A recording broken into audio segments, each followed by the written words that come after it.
Hi friends, പുതിയൊരു വീഡിയോയിലേക്ക് സ്വാഗതം. ഹാംഫുള്ളായ കെമിക്കൽസ് ഒന്നും തന്നെ ഇല്ലാതെ നമ്മുടെ വീട്ടുമുറ്റത്ത് പുല്ലുണക്കാനുള്ള കിടിലൻ ടിപ്സാണ് കേട്ടോ ഇന്നത്തെ വീഡിയോയിലുള്ളത്. ഒരൊറ്റ ദിവസം കൊണ്ട് തന്നെ വീട്ടുമുറ്റത്തെ പുല്ല് കംപ്ലീറ്റ് ഉണക്കുന്ന ലൈവ് റിസൾട്ടാണ് ഞാനിവിടെ കാണിക്കുന്നത്. പുല്ലുണക്കാനായിട്ട് സാധാരണയായി എല്ലാവരും ഉപയോഗിക്കുന്നത് സോപ്പും വിനാഗിരിയും ഒക്കെയാണ്. സോപ്പോ വിനാഗിരിയോ ഒന്നും തന്നെ വേണ്ട കേട്ടോ നമുക്കിതിനായിട്ട്. ദോഷകരമായ കെമിക്കൽസ് ഒന്നും തന്നെ ഇല്ലാതെ നമ്മുടെ വീട്ടുമുറ്റത്ത് പുല്ലുണക്കാനുള്ള 3 ടിപ്സാണ് കേട്ടോ ഞാൻ ഈ വീഡിയോയിൽ കാണിക്കുന്നത്. വളരെ ചിലവ് കുറഞ്ഞതും എന്നാൽ എല്ലാവർക്കും തന്നെ ചെയ്യാൻ പറ്റുന്നതുമായ ടിപ്സാണിതൊക്കെ. അപ്പോൾ വീട്ടുമുറ്റത്ത് പുല്ലുണക്കാനുള്ള നമ്മുടെ ഫസ്റ്റ് ടിപ്പ് എന്താണെന്ന് നോക്കാം. ഫസ്റ്റ് ടിപ്പ് ചെയ്യാനായിട്ട് ഞാനിവിടെ എടുത്തിട്ടുള്ളത് ബ്ലീച്ചിങ് പൗഡറാണ്. ബ്ലീച്ചിങ് പൗഡർ നമുക്ക് എല്ലാ മെഡിക്കൽ സ്റ്റോറിൽ നിന്നും വാങ്ങാൻ കിട്ടും. ടിപ്പ് ചെയ്യാനായിട്ട് ഞാനിവിടെ 2 വലിയ സ്പൂൺ ബ്ലീച്ചിങ് പൗഡർ ഒരു പാത്രത്തിലേക്ക് എടുക്കുന്നുണ്ട്. പിന്നെ ഇതിനായിട്ട് പ്ലാസ്റ്റിക്കിൻ്റെ പാത്രങ്ങൾ തന്നെ എടുക്കാൻ ശ്രദ്ധിക്കണേ. മെറ്റൽ പാത്രങ്ങളൊക്കെ എടുത്തു കഴിഞ്ഞാൽ അത് കേടുവരാനുള്ള ചാൻസ് ഉണ്ട്. ഇതിലേക്ക് ഒരു 1/4 കപ്പ് വെള്ളം ഒഴിച്ച് നന്നായിട്ടൊന്ന് ഇളക്കി മിക്സാക്കി എടുക്കാം. ഇതിൽ ചെറിയ കട്ടകളൊക്കെ ഉണ്ടാവും, അതൊക്കെ നന്നായിട്ടൊന്ന് ഉടച്ചെടുക്കണം. ഒരു സ്പൂണ് വെച്ച് കട്ടകളൊക്കെ നന്നായിട്ടൊന്ന് ഉടച്ചതിന് ശേഷം ഇതിലേക്ക് 1/2 ലിറ്റർ വെള്ളം ഒഴിച്ച് നന്നായിട്ടൊന്ന് ഇളക്കിയെടുക്കാം. പുല്ലുണക്കാനുള്ള നമ്മുടെ മരുന്ന് ഇവിടെ റെഡി ആയിട്ടുണ്ട്. ഇനി ഇത് ഒരു പ്ലാസ്റ്റിക് ബോട്ടിലിലേക്ക് ഒഴിച്ചു കൊടുക്കാം. കുനിയാതെ കളനാശിനികൾ ഒന്നും തന്നെ അടിക്കാതെ നമ്മുടെ മുറ്റത്തെ പുല്ല് ഒറ്റ ദിവസം കൊണ്ട് കരിച്ചു കളയാനുള്ള നല്ലൊരു മരുന്നാണ് കേട്ടോ ഇത്. ബ്ലീച്ചിങ് പൗഡറിൻ്റെയും വെള്ളത്തിൻ്റെയും അളവ് കൂട്ടിയെടുത്ത് നിങ്ങൾക്ക് ആവശ്യമുള്ളത് ഉണ്ടാക്കാം കേട്ടോ. ഞാനിവിടെ കുറച്ചേ ഉണ്ടാക്കുന്നുള്ളൂ. പിന്നെ നമ്മുടെ മരുന്ന് സ്പ്രേ ബോട്ടിലിലേക്കൊന്നും ഒഴിച്ചു കൊടുക്കണ്ട കേട്ടോ. സ്പ്രേ ബോട്ടിലിൻ്റെ ട്യൂബിലേക്ക് ഇതിൻ്റെ പൊടി അടിഞ്ഞുകൂടി അത് കേടായി പോകും. ഇതുപോലൊരു പ്ലാസ്റ്റിക് ബോട്ടിലിലേക്ക് ഒഴിച്ചതിന് ശേഷം അതിൻ്റെ ക്യാപ്പിൽ വലിയ ഹോൾസ് ഇട്ട് കൊടുത്താൽ മതി. നമ്മുടെ മരുന്ന് ഇവിടെ കുപ്പിയിലാക്കി എടുത്തിട്ടുണ്ട്. ഇനി ഇതൊന്ന് സ്പ്രേ ചെയ്ത് കൊടുക്കാം. ദാ ഇതുപോലുള്ള പടർപ്പൻ പുല്ലാണ് ഇവിടെ നിറയെ. ഇത് എത്ര പറിച്ചാലും തീരില്ല. മാത്രമല്ല ഇത് കൈകൊണ്ട് പറിച്ചെടുക്കാനും കുറച്ച് ബുദ്ധിമുട്ടാണ്. ഇങ്ങനെയുള്ള പിഴുതെടുക്കാൻ പറ്റാത്ത പുല്ലുകളൊക്കെ നശിപ്പിക്കാനുള്ള നല്ലൊരു ടിപ്പാണിത്. നല്ല വെയിലുള്ള സമയത്താണ് നമ്മുടെ മരുന്നൊക്കെ പ്രയോഗിക്കേണ്ടത്. രാവിലെ നല്ല വെയിലുള്ള സമയത്ത് ഇത് നമ്മുടെ മുറ്റത്ത് സ്പ്രേ ചെയ്ത് കൊടുക്കാം. ഇപ്പോൾ എല്ലായിടത്തുള്ള വലിയൊരു ശല്യമാണ് ആഫ്രിക്കൻ ഒച്ചുകൾ. ഈ ഒച്ചുകളെ നശിപ്പിക്കാൻ നല്ലൊരു മരുന്നാണ് കേട്ടോ നമ്മുടെ ഈ ബ്ലീച്ചിങ് പൗഡർ സൊല്യൂഷൻ. അതുപോലെ തന്നെ ഇതൊന്നും തളിച്ചു കൊടുത്താൽ കൊതുക്, പാമ്പ്, എലി ഇതൊന്നും ആ ഭാഗത്തേക്ക് വരില്ല. ഇതിന് അത്രയ്ക്ക് സ്മെല്ലാണുള്ളത്. നല്ല വെയിലുള്ള സമയത്ത് രാവിലെയാണ് കേട്ടോ ഞാനിത് സ്പ്രേ ചെയ്ത് കൊടുത്തത്. വൈകുന്നേരം ആയപ്പോഴേക്കും ഇതാ കണ്ടോ, പുല്ലുകളെല്ലാം തന്നെ ഉണങ്ങിയിട്ടുണ്ട്. അവിടെ ഇവിടെ കുറച്ച് പുല്ലുകൾ മാത്രമാണ് ഉണങ്ങാത്തതായിട്ടുള്ളത്. ബ്ലീച്ചിങ് പൗഡർ വെച്ച് ഇത്ര പെട്ടെന്ന് പുല്ല് ഉണക്കുന്നത് എങ്ങനെയാണെന്ന് പറഞ്ഞു തരാം. ഇലകളിൽ വീഴുന്ന ബ്ലീച്ചിങ് പൗഡർ ഇലകളിലെ ക്ലോറോഫില്ലിനെ നശിപ്പിക്കുന്നു. ഇലകളിലെ പച്ച നിറമൊക്കെ പോവുകയും ഇലകൾ പെട്ടെന്ന് വാടിക്കരിയുകയും അങ്ങനെ ചെടി ചൂടോടെ തന്നെ വാടി ഉണങ്ങിപ്പോവുകയും ചെയ്യും. പിന്നെ നല്ല വെയിലുള്ള സമയമാണെങ്കിൽ മാത്രമാണ് നമുക്കിതുപോലെ ഒറ്റ ദിവസം കൊണ്ട് ചെടി കരിച്ചു കളയാൻ പറ്റുകയുള്ളൂ. ഒരല്പം ബ്ലീച്ചിങ് പൗഡർ കൊണ്ട് നമ്മുടെ വീട്ടുമുറ്റത്ത് പുല്ലുണക്കാനുള്ള നല്ലൊരു ടിപ്പാണ് കേട്ടോ ഇത്. മുറ്റത്തെ പുല്ലുണക്കാനുള്ള നമ്മുടെ സെക്കൻഡ് ടിപ്പ് എന്താണെന്ന് നോക്കാം. ഇതിനായിട്ട് ഞാനിവിടെ എടുത്തിട്ടുള്ളത് കല്ലുപ്പാണ് കേട്ടോ. 1/4 കിലോ ഉപ്പ് ഞാനൊരു പാത്രത്തിലേക്ക് എടുത്തിട്ടുണ്ട്. ഇനി ഇതിലേക്ക് 1 ലിറ്റർ വെള്ളം ഒഴിച്ചു കൊടുക്കാം. ഈ വെള്ളത്തിൽ നമ്മുടെ ഉപ്പ് നന്നായിട്ടൊന്ന് അലിയിച്ചെടുക്കണം. മുറ്റത്തെ പുല്ലുണക്കാനായിട്ട് എല്ലാവർക്കും ചെയ്യാൻ പറ്റുന്നതും വളരെ ചെലവ് കുറഞ്ഞതുമായ ഒരു മാർഗമാണിത്. രാത്രിയിൽ ഉപ്പിലേക്ക് ഇങ്ങനെ വെള്ളം ഒഴിച്ച് വെക്കുകയാണെങ്കിൽ രാവിലെ ആകുമ്പോഴേക്കും ഉപ്പ് നന്നായിട്ട് അലിഞ്ഞു കിട്ടും.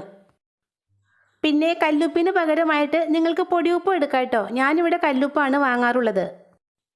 രാത്രിയിൽ ഞാനിവിടെ ഉപ്പിലേക്ക് വെള്ളം ഒഴിച്ച് വെച്ചതാണ്. രാവിലെ ആയപ്പോഴേക്കും ഉപ്പ് നന്നായിട്ട് അലിഞ്ഞു കിട്ടിയിട്ടുണ്ട്.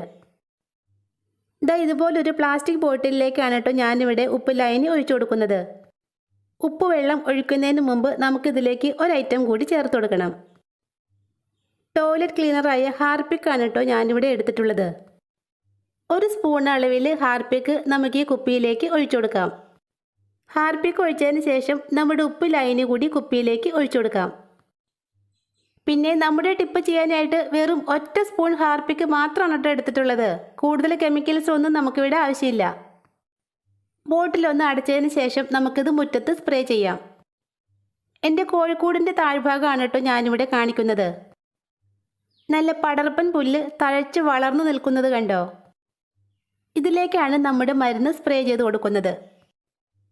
ഇങ്ങനെ പുല്ലൊക്കെ കളഞ്ഞ് ക്ലീൻ ചെയ്യാൻ ബുദ്ധിമുട്ടുള്ള സ്ഥലത്തൊക്കെ ഞാൻ ഈ ടിപ്പാണ് ചെയ്യാറുള്ളത്. എല്ലായിടത്തും നന്നായിട്ടൊന്ന് സ്പ്രേ ചെയ്ത് കൊടുക്കാം. ആദ്യം പറഞ്ഞതുപോലെ തന്നെ നല്ല വെയിലുള്ള സമയത്ത് വേണം ഇങ്ങനെ ചെയ്യാൻ. എങ്കിൽ മാത്രമേ പുല്ല് ഒറ്റ ദിവസം കൊണ്ട് ഉണങ്ങി കിട്ടുകയുള്ളൂ. രാവിലെയാണ് ഞാനിവിടെ പുല്ലിലേക്ക് മരുന്ന് സ്പ്രേ ചെയ്ത് കൊടുത്തത്. വൈകുന്നേരം ആയപ്പോഴേക്കും പുല്ലിൻ്റെ ഒരവസ്ഥ കണ്ടോ? മഴ പെയ്യാതിരിക്കുവാണെങ്കിൽ 2 ദിവസം കൊണ്ട് ഇതിൻ്റെ വേര് വരെ കരിഞ്ഞു പോയിക്കൊള്ളും. ഈ ടിപ്പിൽ ചെടി ഉണങ്ങുന്നത് എങ്ങനെയാണെന്ന് വെച്ചാൽ ഉപ്പ് ചെടിയിലെ വെള്ളത്തെ പെട്ടെന്ന് തന്നെ വലിച്ചെടുക്കും. അങ്ങനെ ചെടി വാടി കരിഞ്ഞ് ഉണങ്ങിപ്പോകും. അപ്പോൾ മുറ്റത്തെ പുല്ലുണക്കാനുള്ള വളരെ ചെലവ് കുറഞ്ഞതും എളുപ്പമായതുമായ ഒരു മാർഗ്ഗമാണ് കേട്ടോ ഇത്. ഈ ടിപ്പ് നിങ്ങൾക്ക് യൂസ്ഫുള്ളായി തോന്നുവാണെങ്കിൽ തീർച്ചയായിട്ടും ഒന്ന് ചെയ്തു നോക്കണേ.